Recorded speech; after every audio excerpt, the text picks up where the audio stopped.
Thank you all for joining us tonight for this very exciting moment. I know that most of us have already seen or encountered one way or the other every day, or maybe once. We have encountered artificial intelligence in our daily activities. And I know that all of us have already had this discussion among us, between our peers, between our colleagues at work, in association, or where we are. We have already had this discussion about how best human beings are compared to artificial intelligence. 2 weeks ago, I had a friend of mine. She's a PR in a very good organization, women lead organization. We were having a discussion, and she told me, "Sister, I don't know if I'm relevant. I'm relevant anymore in my field." I said, "Why are you saying so?" She said, most of us, we are PR. We know that we are very important, especially when our bosses need to know exactly how to address people, how to speak, what to say, what to tell them, for them to be very convinced, for them to join them, or for them to be part of a project, a program, etc. But the speeches and how the strategy and everything, we were supposed to provide to our bosses, and we were paid for that. But currently, ChatGPT, she mentioned that ChatGPT is taking our work, because anyone can enter an artificial intelligence, ask a question, and get an answer from it that is very accurate, very relevant, and very, efficient in terms of anybody's work.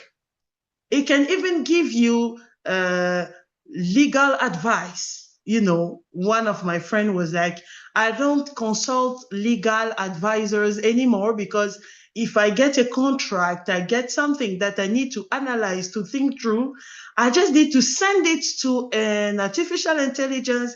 He will get me a very relevant, very accurate feedback on that project or on that contract. So I don't really go to my lawyer anymore. I don't go to any legal advisor anymore, because I have artificial intelligence in my phone, and it really works for me." Someone will tell you, "I need to do a design, a flyer, or something like that." And graphists will always tell you, "We don't do any work anymore, because now anybody can go and tell the artificial intelligence, generate this for me, and you will get the result that he's looking for. So why do I have to pay for someone to do the work when I can do it by myself with the help of the artificial intelligence in the comfort of my bed?" There's no need, there's no point. So that friend was very worried, because she thought to herself that she doesn't have a long time in that field of work anymore, because anybody can go into artificial intelligence and get the answer. So that's the reason why we will have this discussion today, because we know now that machine can think. So when machine think, what happens? What happens to human beings? Because machine takes over your work. So now today, I came to tell you that even if we know that machine thinks, we must learn to feel better. Why do we need to feel better? We need to feel better because for centuries, human beings, from the 90s to now, science keep going forward, keep creating, keep innovating, because we get a tool now, we get a machine now, we have to update it, we have to make it a better performance, speed, higher speed, etc. We keep on creating tools to make our life easier. We keep on creating, innovating, to make sure that we get the minimum work and the maximum result and impact. But now the real question is not that machine cannot work, but is what makes us deeply human. What makes us different and still relevant to the world in a time where artificial intelligence is taking over most of the very difficult work? Sorry, I'm not following the slide, so you may not continue with the slide as I'm just speaking from my notes. I have a small questions we asked ourselves. I asked myself when I was preparing this slide. One of the things that AI can do, it can write a speech, but is a speech what really makes a leader a true leader? Second thing is AI can analyze data, but is it really what makes a person trustworthy? The third thing is AI can answer questions, right? But who will truly understand the answer if someone is not there to really explain the answer? And the fourth thing is that you can easily reflect and engage with AI, but what makes you irreplaceable?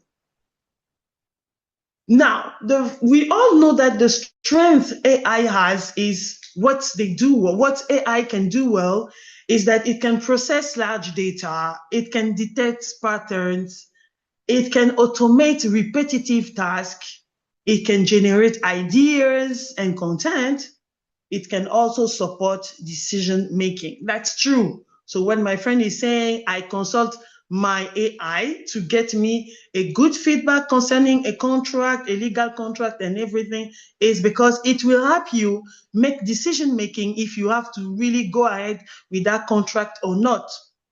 It generates ideas because I may be stuck somewhere, and when you go to AI and ask a question, it can quickly give you a feedback that will help you move forward with your reflection, and so on and so forth. But AI has limits. We all know that. You may have the best, package of AI, the premium one. It can do everything you want, but it still has a limit. It doesn't have love or compassion. As a leader, whenever you are engaging with people, you know that compassion is one of the things that makes you, that helps you to inspire other people, because you understand their feeling, you understand what they go through. What AI cannot do, it may be like it understands you, but it's not a human being. It has never had the experience that you are going through or that you went through.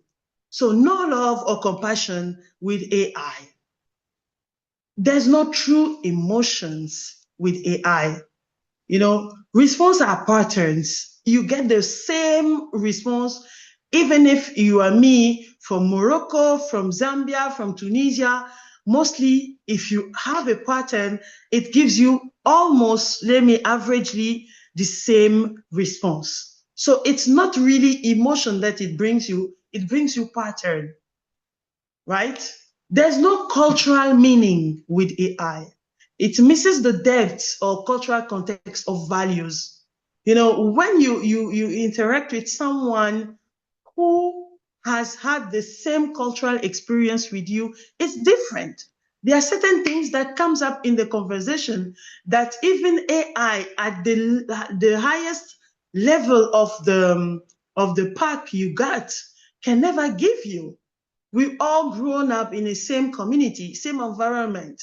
That experience of when we were kids, we were bathing under the rain, removing our pants, having playing on the mud and making ourselves dirty, and our mama would cry, I don't like what you are doing. That experience, AI has never had it. So you can never connect with someone without that cultural relationship, that cultural bonding, but AI does not have it.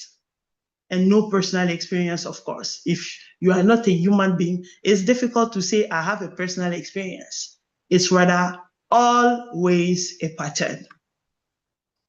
So, in everything we said, there's one thing one of my friends told me. One friend told me, I always prefer discussing with AI. It doesn't give me drama. It doesn't give me headache. It doesn't give me anything. We discuss like, lovers, and you can send me, hello, I love you too, and so on and so forth. So I feel confident, I feel safe discussing with AI. But hey, AI can only simulate conversation. It can never create human connections. Chatbots can write a thank you message, can write a love you message, but a person who knows your journey understands why those words matters. So processing language, generating responses, and mimicking empathy is possible with chatbots, but it has never the experience loss, joy, or belonging. It feels different, right? So when we come to what human can do better than artificial intelligence, yes, there is more of soft skills that comes with emotional intelligence. It can do everything aside that, except that, because a human being understands your emotions. So you may not say a word, but the person looking at your face, like I'm looking at Aziza right now, I can know that she's really listening to me and writing things. So I know what I'm saying is really entering into her ears. But AI cannot do that. You can manage your reactions. There are certain words, even if it's normal to answer that way, ChatGPT or AI, any AI app can answer just by following pattern. But certain answers are not best to be given at a certain point of time or in a certain context. You may have someone discussing with someone, but when you look at him, this person is stressed. So even if I know what she's saying is wrong, there's a certain answer I cannot give her unless I want to make a case worse. You can recognize other emotions. That's what I just said right now. You can feel how other feels too. You know what they need. You know how to give it to them, which is impossible to AI. You can also build healthy relationship. I guess nobody can get married to AI for now, but we only get married to human beings. And if you can build healthy relationship, it's because we are human beings and we know how to be emotionally intelligent one another. And we are also finally able to influence and inspire others. We may have the best speech, but the tone of the language, the way you give that speech, the way people look at you, even the way you pose and everything, if you're not a human being, you cannot perform it and give the right emotions to influence and inspire others. So I know that most of us will say, yeah, it's true, but we have to be aware, self-aware that the foundational component of emotional intelligence is self-awareness, the ability to truly know ourselves.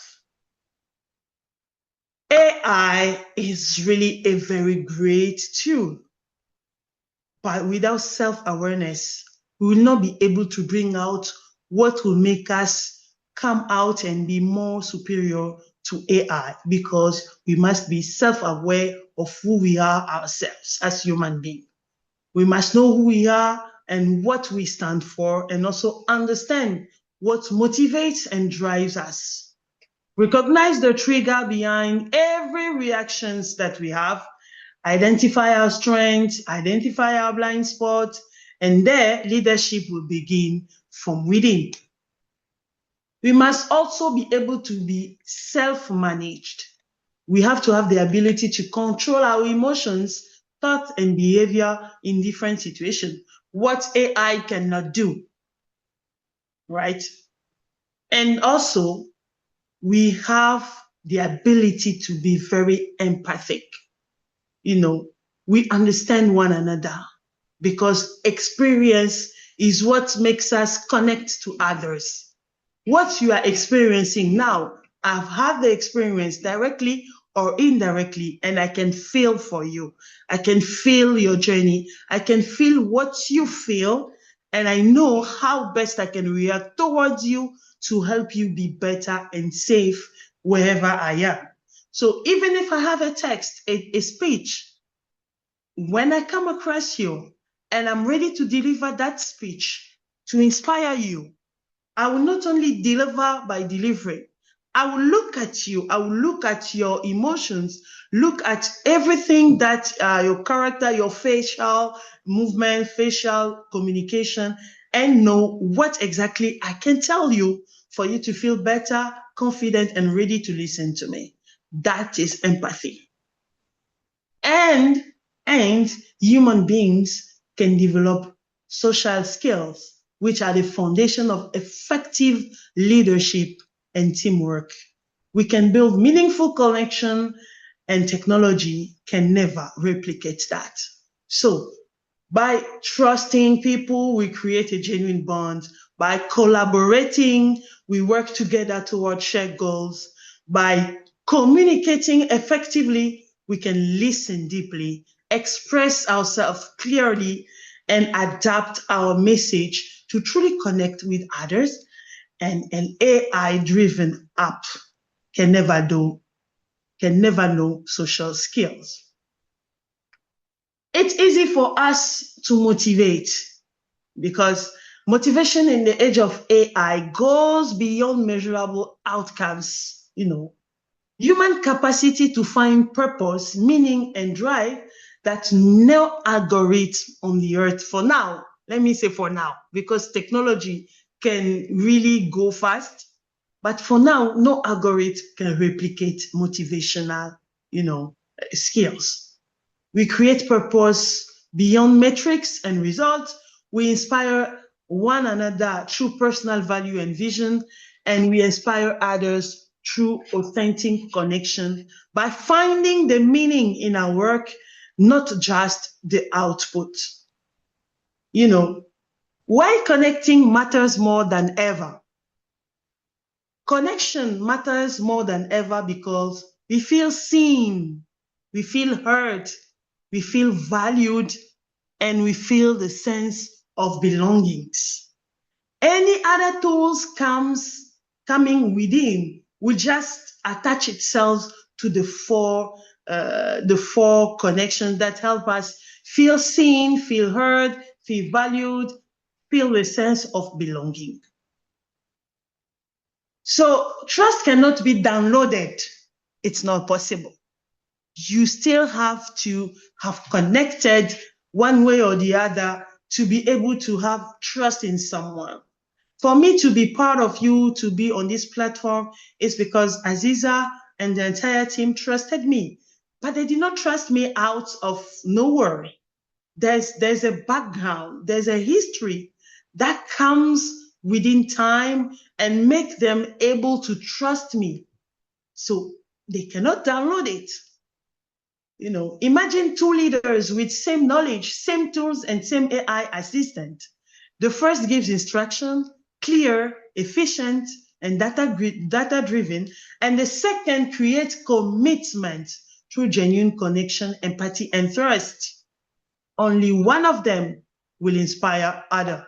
It's the one that creates commitment, not the one giving instructions.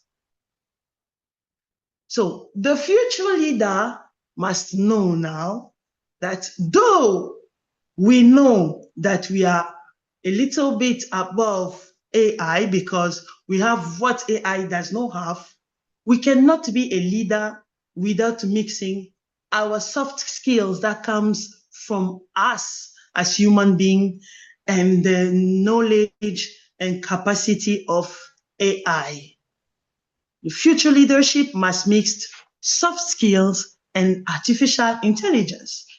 Artificial intelligence helps us with speed and efficiency. Though we can easily connect, but the knowledge and the content is fast growing. And sometimes with the different activities or different responsibilities, it's very difficult for us to catch up quickly. So AI helps us to really catch up, speed quickly and efficiently with those informations. So the second thing, it will help us create with creativity and communication. It's true, we are very talented, but to make our life easier and our work easier, AI helps us to generate original ideas and communicate with clarity and purpose what we have in mind. And ethics is that we can navigate change with integrity and sound ethical thinking. Emotional intelligence as well creates impact through empathy, trust, and human connection. The successful formula is AI will give us speed and human intelligence will give us meaning. So AQ will create impacts. So this is a small reflection exercise that all of us may have as a take home. We have to think about what is our unique human qualities. We have to know what makes us irreplaceable as human beings. We have to also know, to learn to maybe reflect on how do we make people feel as a leader in our community, in our different organizations. And we also have to reflect on how we can balance tech and human skills. Are we really good in technology? Are we really catching up? Or are we good in our skills? How can we mix the two? We also have to reflect in what is our AQ? What is your AQ is? Oh yeah, our AQ is our greatest advantage. So how best are we good at emotional intelligence? Voila. Thank you so much. I think it was a sharing moment that all of us, we know that emotional intelligence of humans will determine what we create. We have technology, but without emotional intelligence, we are binding ourselves in the future that we can see in the movie Matrix. I hope it will not come to life. Thank you so much.